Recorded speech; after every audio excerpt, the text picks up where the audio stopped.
happened to my dad when he was a little kid. I think it messed him up a bit emotionally, but he never admitted it.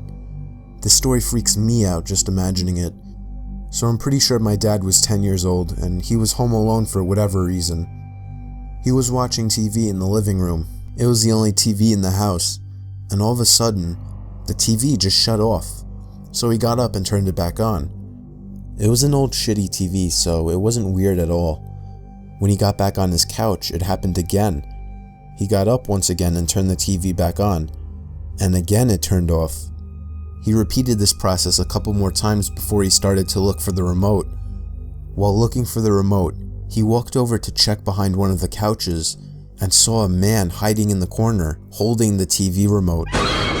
My dad described the man as having long, messy hair and a crazed look in his eyes. He gave my dad a smile, and my dad ran out the front door screaming like a little girl. He went to his neighbors, who called the police. The man was still in the house when the police got there, so he was arrested. My dad told me that he still assumes the man was either homeless or crazy.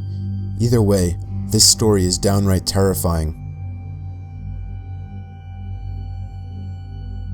My friend told me about something that happened to her when she was younger, about 8 or 9. She was walking home from school and got her key out to let herself into the house. Her single mom worked and came home later on weekdays. As she reached up to put the key in the door, her mom opened it in a dressing gown, having left work sick. Instead of greeting her, she looked straight past my friend and immediately said, "Who are you?" My friend turned around, and a man in a long coat hurried back down the path and down the street. Being ill that day had possibly saved her daughter from something potentially horrible happening to her. Before I start this story, I want to note that Jacob's mother is a drug addict, and his father really didn't have much wrong with him outside of being with his mother.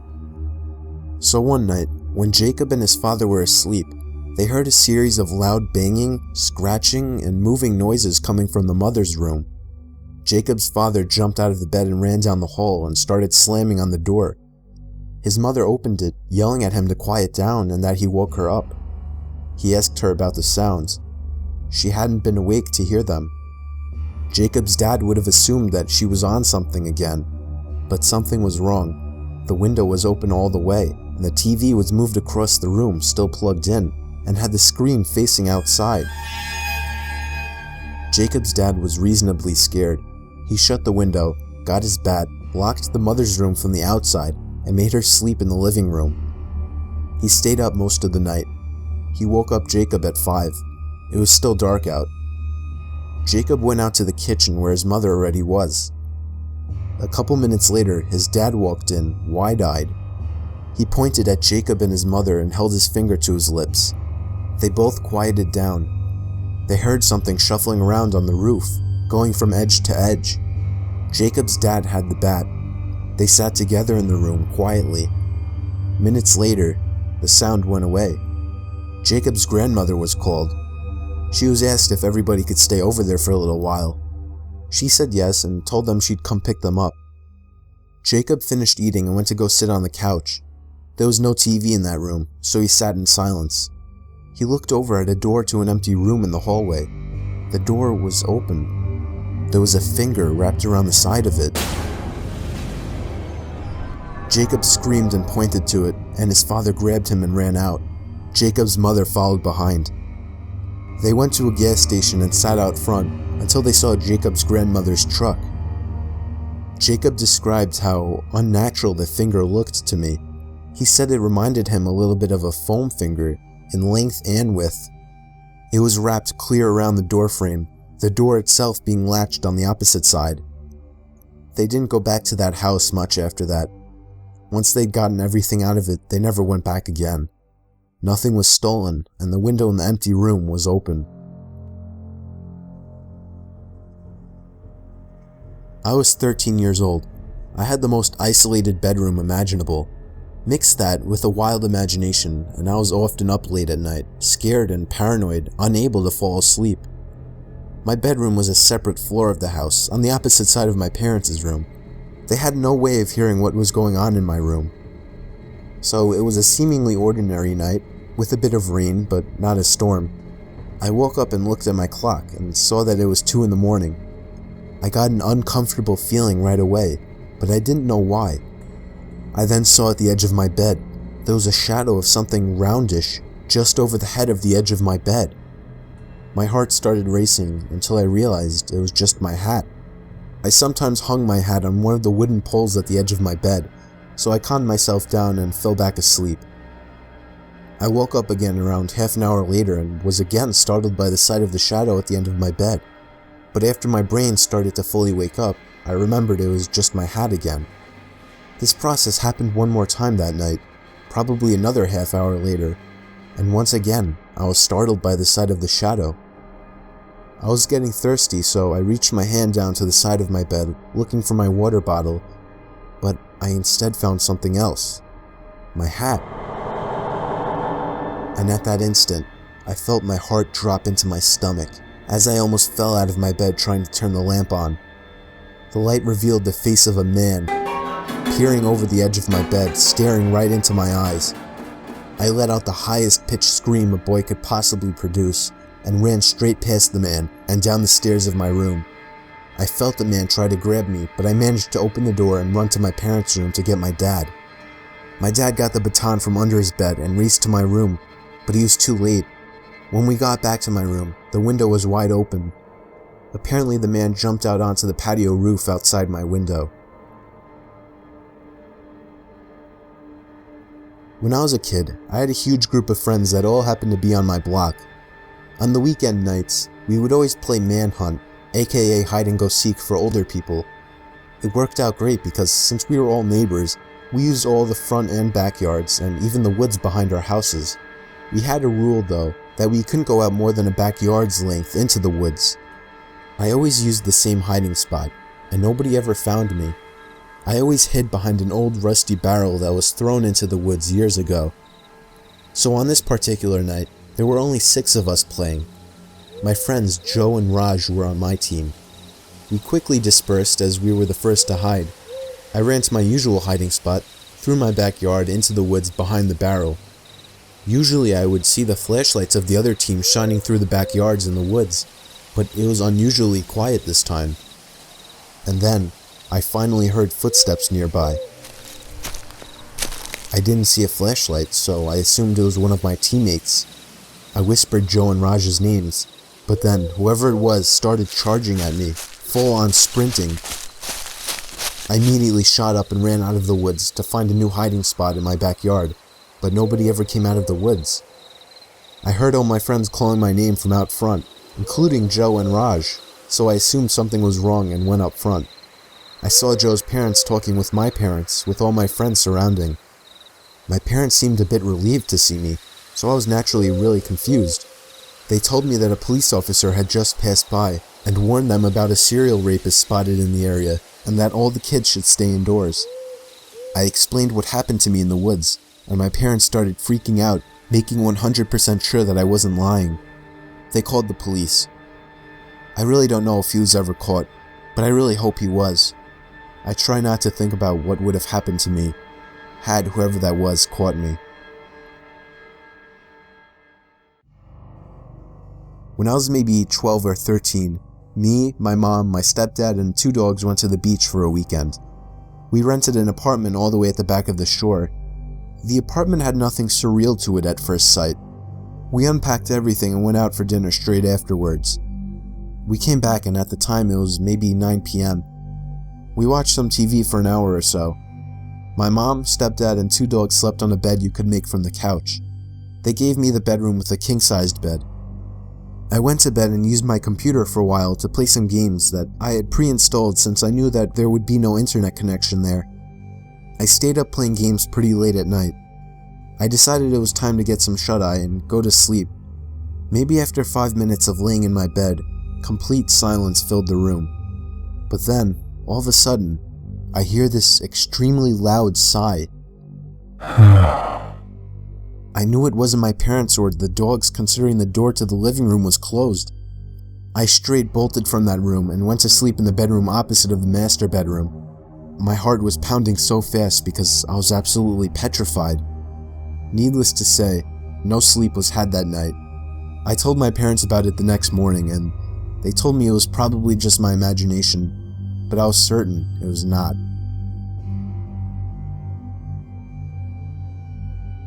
This story still gives me nightmares to this day. I was staying with one of my best friends in North Carolina where I had a job interview. I was coming from New Jersey, and my friend Mike offered to let me crash at his place for a few days. He didn't necessarily live too close to the company I was interviewing for, about 2 hours away, but I also just wanted to see one of my good friends again. So this happened after the second interview. I came back to Mike's place in a good mood as I had been offered the job on the spot. We celebrated in the yard that night with a few friends and a few beers, or a lot of beers. We stayed up late and basically got shit-faced. People were coming and going all night. That's the kind of person Mike is. He didn't really keep track of who entered and left his house. So at about 4 in the morning, after everyone had left, we called it a night. I struggled to make it up the stairs and to the bathroom. I drained the snake and soaked my face with hot water, and it was at that moment that I thought I could see something in the corner of my eye. I turned to the half-open door and saw an eye poking in at me through the crack of the door. I let out a loud "holy shit," and in my drunken klutzy state, I fell to the floor. When I got back on my feet, the eye was gone. I stumbled out of the bathroom and called Mike's name. I heard him call out in response from downstairs in the kitchen. It couldn't have possibly been him. I didn't hear anyone go down the stairs, but I asked if he was up there anyway. Expectedly, he replied with a no. I can't remember fully, but I assume I just brushed it off under the assumption that I had too much to drink. I made it to the guest bedroom and basically fell onto the bed, barely managing to throw the covers over myself. You know when you're drunk you fall asleep easier. That's an understatement. I think I fell asleep seconds after falling onto that bed, only to wake up after an unknown duration of sleep. I immediately felt the unbearable headache coming on, and began to rub my head. It was probably a little before sunrise. The room was a bit chilly. My foot was sticking out of the covers, hanging over the edge of the bed. And then it happened. I felt something extremely cold grab onto my foot and start stroking it. I then heard a raspy voice whisper the words, "Can you help me?" I sat up and screamed at the top of my lungs before sprinting out of the bed and out of the room, meeting Mike at the top of the stairs. I called the police and they arrived shortly. The intruder was actually a woman in her late 40s who clearly suffered from some kind of addiction. She admitted to simply walking right into Mike's house and hiding in a closet. The eye I saw was hers, peeking at me while in the bathroom. I always make sure to cover my feet with my sheets now.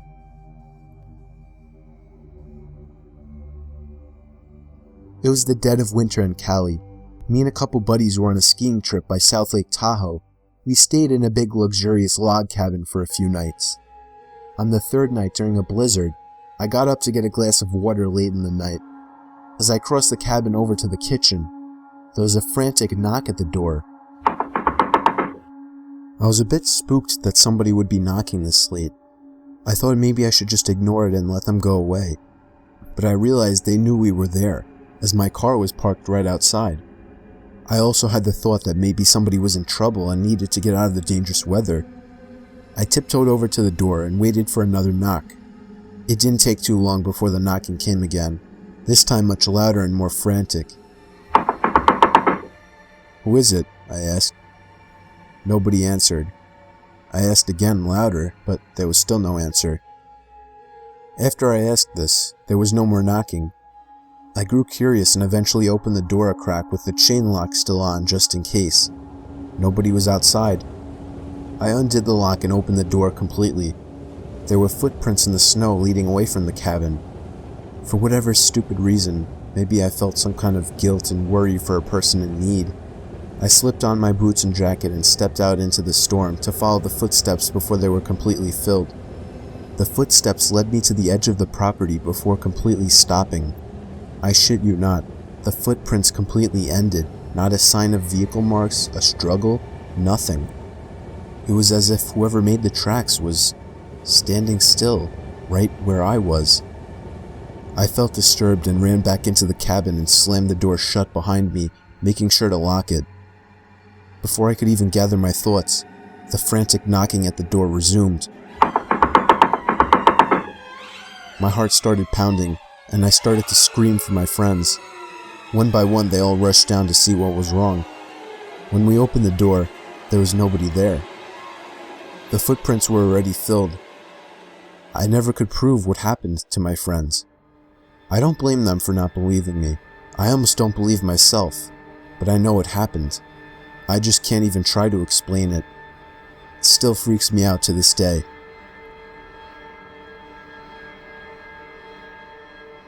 My friend and I were going to a party a few hours out of town, so we decided to stay at her family's holiday house about an hour south of the party. We arrived around mid-afternoon, and it was winter in a holiday town, so the area was completely empty. No other cars on the street. When we left for the party, I spent a moment deciding whether to pull the gate all the way closed.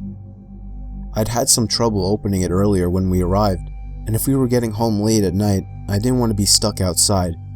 I ended up deciding to shut it for security. The party was great. We got back to the house around 12:30, and the gate was open. I immediately felt on edge because not only did I know that I had locked it, but I knew it couldn't just blow open in the wind. But I didn't want to make a big deal, so I was vague when my friend asked me if I'd shut it. We went inside and decided to make a snack. I was wandering through the house when suddenly my friend raced from the kitchen into the hallway and virtually tackled me to the ground. She was convinced she'd heard someone walking around outside. We tried to calm ourselves down, but we had no cell reception and there was no one else around. Over the next half hour or so, as we sat in the hallway paralyzed with fear, we heard footsteps outside and the back door being jimmied.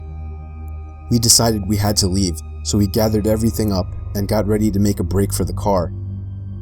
Just as we were at the front door ready to leave, there was a huge bang in the backyard, and suddenly what sounded like hundreds of birds started screaming.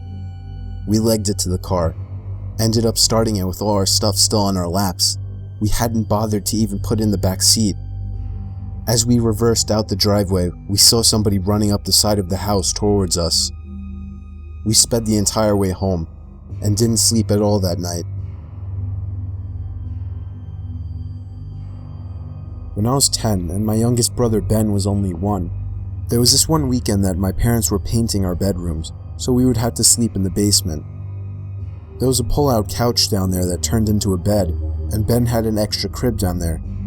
I was only 10, so sleeping in a pitch-dark basement was very uncomfortable. Somehow, having Ben down there made me feel a bit safer though. He would wake me up in the middle of the night crying, and for some reason, tending to him made sleeping down there a little less scary.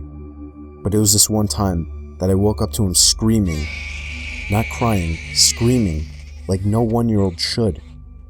I was scared shitless immediately and ran over to him to see what was wrong. He was standing up looking at me, pointing to something. I looked in the direction he was pointing at. He was pointing into the pitch-dark boiler room right next to his crib. I felt like 1,000 knives just stabbed me in the chest, and even through the heat of the moment, I vaguely remember the faint sound of something falling over in the boiler room, and I felt as if I was being watched in that basement. I grabbed Ben and got the hell out of there as quickly as possible. I have never gone back down in that basement.